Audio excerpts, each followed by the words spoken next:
నీ మాట దేవుని దృష్టికి అంగీకారముగా ఉండాలి. గట్టిగా చప్పట్లు కొట్టండి, దేవునికి మహిమ. అందుకని భక్తుడు చెప్తాడు కదా, ఏమనంటే, యవ్వనుడా, ఎవ్వరు కూడా నిన్ను ఈ యవ్వనమును బట్టి తృణీకరింపనివ్వకు. ఫస్ట్ నువ్వు తృణీకరింపబడకుండా ఉండాలంటే ఏ విషయంలో నువ్వు తృణీకరింపబడకుండా ఉండాలి? నీ మాటలో నువ్వు అసలు తృణీకరింపబడేటట్టు ఉండొద్దు. అసలు నీ మాట అనేది బాగుండాలా. నీ మాట అనేది, ఇప్పుడు గమనించండి, సినిమా ఫీల్డ్లో, సినిమాలు చూస్తారుగా, సినిమా ఫీల్డ్లో గమనించండి, అందరికంటే బాగా తగాదాడి గయ్యాలి మరి ఎవరు చెప్పండి? పాత సినిమాల్లో ఎవరు? మరి భలే చెప్పారేంది, ఇంకలేరా మనుషులు? చాలామంది ఉన్నారు. ఆమెనే ఎందుకు చెప్తున్నారు చూడండి, ఆ మాట ఎంత కఠోరంగా, ఎంత రాకాసితనంగా ఉంటుందో. కాబట్టి దేవుని సన్నిధికి వస్తున్నటువంటి నీవు, నేను, మనందరము మన మాటలు ఎలా ఉండాలంటే దేవుని దృష్టికి అంగీకారముగా ఉండాలి. దేవునికే మహిమ. నీ మాట దేవునికి అంగీకారము లేనప్పుడు నువ్వెంత ప్రార్థన చెయ్యి, ఎన్ని పాటలు పాడు, ఎన్ని వాక్యాలు చెప్పు, లేకపోతే ఎంతగానో దేవుని గ్రంథమును చదువు, ఉపవాసాలుండు, త్యాగాలు చెయ్యి, యాగాలు చెయ్యి, ఏ కార్యక్రమమైనా నువ్వు చెయ్యి, కానీ దేవుని దృష్టికి అంగీకారం కానే కాదు. మరి దేవుడు కొంతమందిని అంగీకరించాడు బైబిల్లో. వాళ్ళు మాట్లాడినా, వాళ్ళు ప్రార్థన చేసినా, వాళ్ళు దేవుని సన్నిధికి వచ్చినా, దేవుని సన్నిధిలో నిలబడినా, ఇట్టినండి, దేవుని సన్నిధిలో నిలబడినా వాళ్ళని దేవుడు ఏం చేశాడంట? అంగీకరించాడు. నోట్సులు రాసుకోమన్న డైరీలు ఎప్పుడు చెప్పా మీకు? 10 రూపాయల నోట్స్ కొనుక్కోవడానికి డబ్బులు లేవా?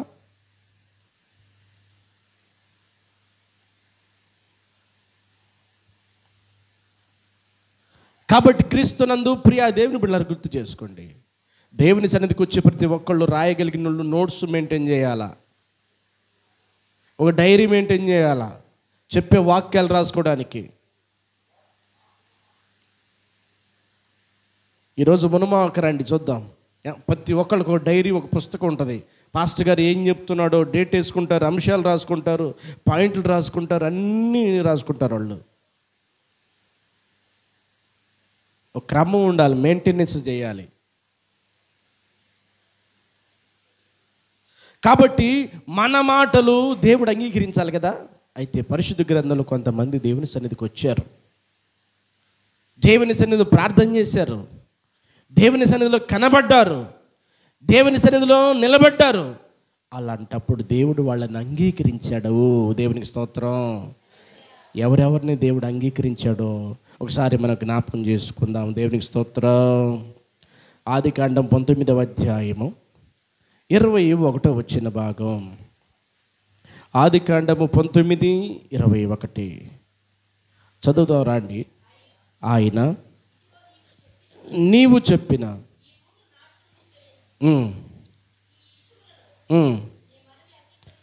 అది నీ మనవి అంగీకరించి తిని. ఎవరు మనం అంగీకరించాడు దేవుడు? మొట్టమొదటిగా అబ్రహాము యొక్క మనవి దేవుడు అంగీకరించాడు. అబ్రహాము దేవుని సన్నిధిలోనికి రావటం అంగీకరించాడు దేవుడు. అబ్రహాము పదే పదే దేవుని విసుగిస్తున్నా అంగీకరించాడు దేవుడు. అబ్రహాము పదే పదే లోతు విషయమై దేవుని వేడుకుంటున్నా అంగీకరించాడు దేవుడు. అయ్యా కోపపడని ఎడలా, అయ్యా అయ్యా కోపగించుకోకపోతే ఇంకొకసారి మాట్లాడతానయ్యా, ఇంకొకసారి మాట్లాడతానయ్యా, అయ్యా అయ్యా అయ్యా మీరు ఏమనుకోకపోతే అని లోతు గురించి, లోతు కుటుంబం గురించి అబ్రహాము దేవుని సన్నిధిలో పదే పదే మాట్లాడుతున్నప్పుడు, ఇప్పుడు మనమైతే ఏం చేస్తాం? రేయ్ ఒకసారి చెప్పు, 2 సార్లు చెప్పు, ఏంది పొద్దుగుకులు అంటామా? చెప్పండి. ఏంద్ర నీ పోడు ఏంద్ర పొద్దుగుకులో? ఒకసారి చెప్తే అర్థం కదా, ఒకసారి చెప్పావుగా, 2 సార్లు చెప్పావుగా, చాలు నీ వ్యవహారం మీద అర్థమైంది, పో తర్వాత పిలుస్తా అంటారుగా కొంతమంది. అవునా కదా? మనం సచివాలయం దగ్గరికి పోయినా, బ్యాంక్ దగ్గరికి పోయినా చూడండి ప్రియ దేని బిడ్డలారా, పుస్తకం ఇచ్చి ఒకసారి అమ్మా మా అకౌంట్లో డబ్బులు ఎంత ఉన్నాయి చూడమంటాం మనం. చూస్తాడు, ఏమీ లేవని చెప్పి ఇచ్చాడు. మళ్ళీ 5 నిమిషాలకి పుస్తకం ఇచ్చి మా అకౌంట్లో డబ్బులు ఎంత ఉన్నాయి చూడమంటే ఏమంటాడు? ఏమ్మా నీకేమైనా మెంటలా అయింది? నీ డబ్బులు ఏం చేసుకోను? ఇప్పుడే కదమ్మా చూసింది. లేదు సార్ చూడండి సార్ గది కదా అంటే అంటే ఏదో నీకు అర్థం కాదు లేవని చెబుతున్నా కానీ మళ్ళీ చూస్తాడు. మళ్ళీ చూసిన తర్వాత మళ్ళీ ఇస్తాడు. ఇచ్చిన తర్వాత మళ్ళీ 3వసారి ఏమంటే మరి కరువు పని డబ్బులు పడ్డాయని చూడండి. అసలు ఏ డబ్బులు పడలేదమ్మా నేను అంటే అసలు నీ అకౌంట్లో డబ్బులే లేవమ్మా. అబ్బా ఇంకెవరు రండి. మనుషులు ఏం చేస్తారు? ఒకసారి అడిగితే, 2 సార్లు అడిగితే, 3 సార్లు అడిగితే చెదరించుకుంటారు.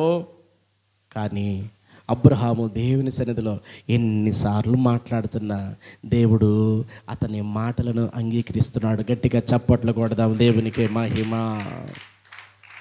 అబ్రహాము దేవుని సన్నిధిలోనికి వచ్చి ఎన్నిసార్లు మాట్లాడినా కానీ అయ్యా సొదొమ గొమొర్రా పట్టణాల్లో లోతు అనే వ్యక్తి ఉన్నాడయ్యా. 50 మంది ఉంటే రక్షిస్తావా? 40 మంది ఉంటే రక్షిస్తావా? 30 మంది ఉంటే రక్షిస్తావా? అయ్యా 20 మంది ఉంటే 10 మంది ఉంటే రక్షిస్తావా? రక్షిస్తాను.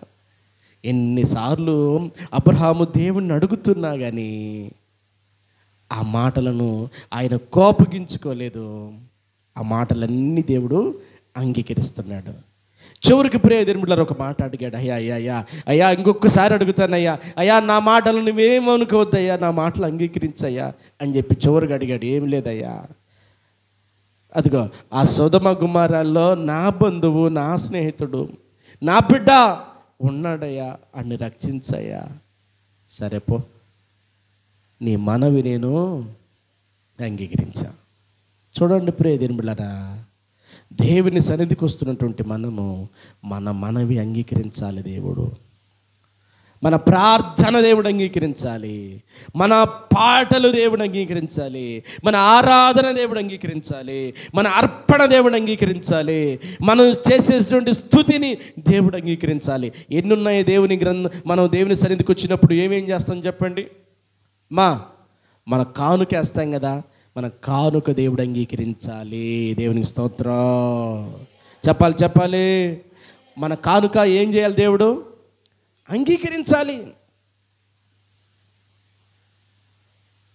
మత్తయి సువార్తలో 7వ అధ్యాయము 7వ వచనం నుంచి మనం అదే కదా చదువుతుంది.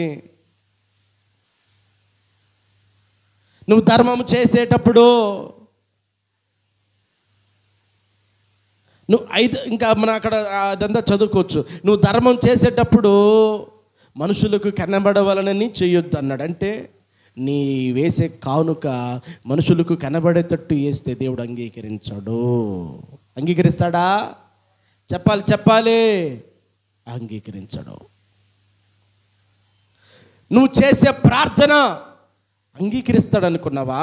కొంతమంది అంట బజారుల్లో నిలబడి ప్రార్థన చేస్తారు, ఎక్కడ పడితే అక్కడ. దేవుడు అన్నాడు, బజారుల్లో నిలబడి ప్రార్థనలు చేస్తే నేను అంగీకరించను అన్నాడు.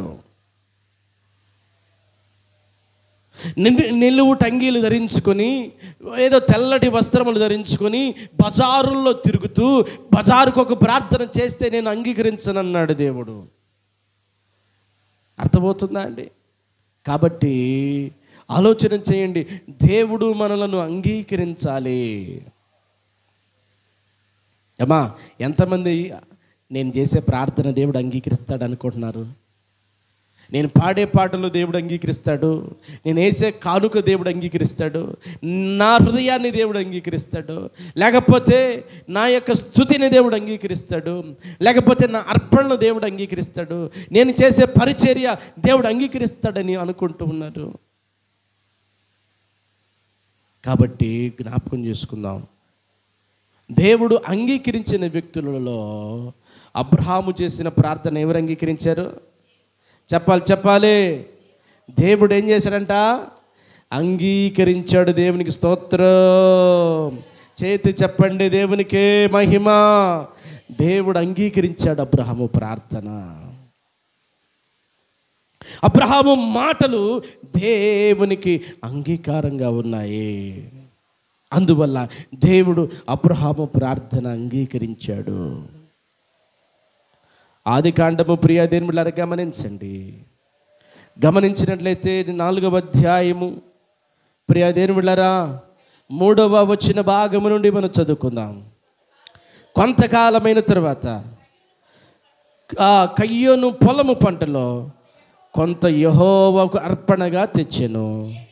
హేబేలు కూడా తమ మందలో తొలిసూలును పుట్టిన వాటిని, క్రొవ్విన వాటిని కొన్ని తెచ్చెను. యెహోవా హేబేలును అతని అర్పణను లక్ష్య పెట్టెను, కయ్యోనును అతని అర్పణను ఆయన లక్ష్య పెట్టలేదు. అది సంగతి. నీ అర్పణ కూడా దేవుడు అంగీకరించాలి. అంగీకరించాలి చెప్పండి? నువ్వు వేసే కానుక కూడా దేవుడు అంగీకరించాలి. కయ్యోను దేవుని సన్నిధిలో కానుక సమర్పించాడుగా, మరి దేవుడు ఎందుకు అంగీకరించలేదు? తన పొలంలో ఉన్నటువంటి పంట దేవునికి తీసుకొచ్చాడు కదండి. తీసుకురాకపోతే అది వేరు, కానీ పండినటువంటి పంటలో దేవుని సన్నిధికి తీసుకొచ్చాడు కదా. ఆ తీసుకొచ్చినటువంటి అర్పణను దేవుడు ఎందుకు అంగీకరించలేదు, లక్ష్య పెట్టలేదు? దేవునికి అంగీకారమైనటువంటి అర్పణ కానే కాదు. అందుకని భక్తులు పాడతారు కదా, నా అర్పణలు నీవు పరిశుద్ధపరచుచున్నావని యేసయ్యా నీ పాట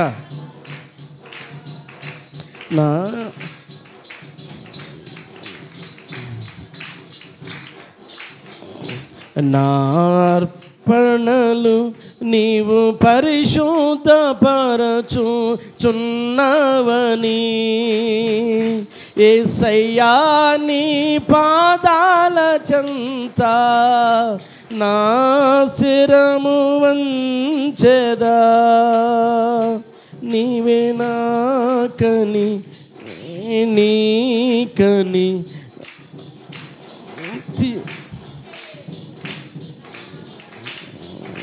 చూసారండి, నా అర్పణలు నీవు అంగీకరిస్తున్నావని.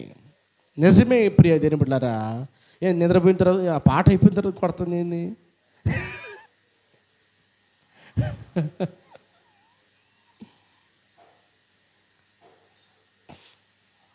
కాబట్టి మన యొక్క మాటలు దేవుని దృష్టికి ఎట్లా ఉండాలంట?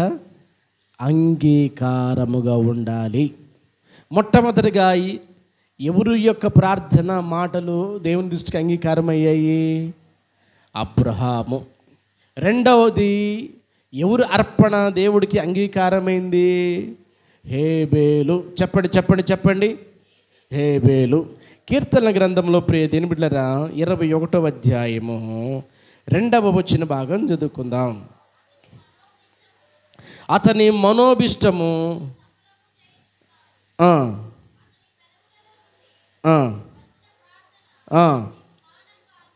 అది నువ్వు చేసే ప్రార్థన దేవుడు మానక ప్రేదింపులు అంగీకరించాలి. నువ్వు ఎక్కడో నిలిచి ప్రార్థన చేయండి. గంట చేయి ప్రార్థన, అరగంట చేయి ప్రార్థన, 10 నిమిషాలు చేయి ప్రార్థన, లేదు 5 నిమిషాలు చేయి ప్రార్థన. ఎంతసేపు నువ్వు చేసిన ప్రార్థన, నీ ప్రార్థన దేవుడికి అంగీకారంగా ఉండాలి. దేవునికి స్తోత్రం. ఎట్టుండాలంట? దేవుని దృష్టికి నీ ప్రార్థన ఎట్లా ఉండాలి? అంగీకారంగా ఉండాలి. సుంకరి పరిచయుడు ప్రార్థన చేస్తున్నారు. లూకా సువార్త 18వ అధ్యాయము ప్రియ బిడ్డలారా మనకు గమనించినట్లయితే వాళ్ళు ప్రార్థనలు చేస్తున్నారు. అయితే ఆ ప్రార్థన దేవుడు అంగీకరించాడా? వారు ఇసుక నిత్యము ప్రార్థన చేయొచ్చు ఉండవలనని ఆయన ఈ సంగతులు బోధించాడు వాళ్ళకి. అయితే ఒక వ్యక్తి ఏమని చేస్తున్నాడు ప్రార్థనలో? అయ్యా, నేను ఉపవాసం ఉంటున్నానయ్యా, దశంభాగం ఇస్తున్నానయ్యా, అయ్యా భక్తి కలిగి ఉంటున్నానయ్యా అని ప్రార్థన చేశాడు. అంటూ ప్రార్థన చేస్తూ, ఇదిగో నేను దొంగగా లేను, దోషిగా లేను, వాళ్ళలాగా లేను, వీళ్ళలాగా లేనని చెప్పి వెళితి చూపుతున్నాడు. కానీ క్రీస్తునందు ప్రియ దేవుని బిడ్డలారా, సుంకరి ఏమని ప్రార్థన చేశాడు?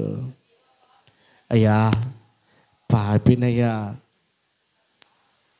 అయ్యా అపరాధినయ్యా, దోషినయ్యా,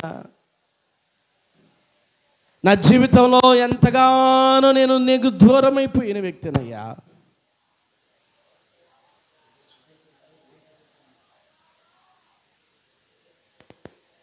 కాబట్టి గమనించండి ప్రియ దేవుని బిడ్డలారా, దూరం అయిపోయిన వ్యక్తినయ్యా, నీ సన్నిధికి రాలేను,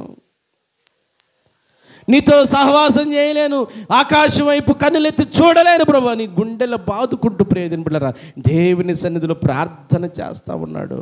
అయితే ప్రార్థనకి రానివాడు చేసిన ప్రార్థన దేవుడు అంగీకరించాడు, కానీ ప్రార్థనకి డైలీ వస్తూ భక్తి చేస్తున్నవాడిని ప్రార్థన దేవుడు అంగీకరించలేదు.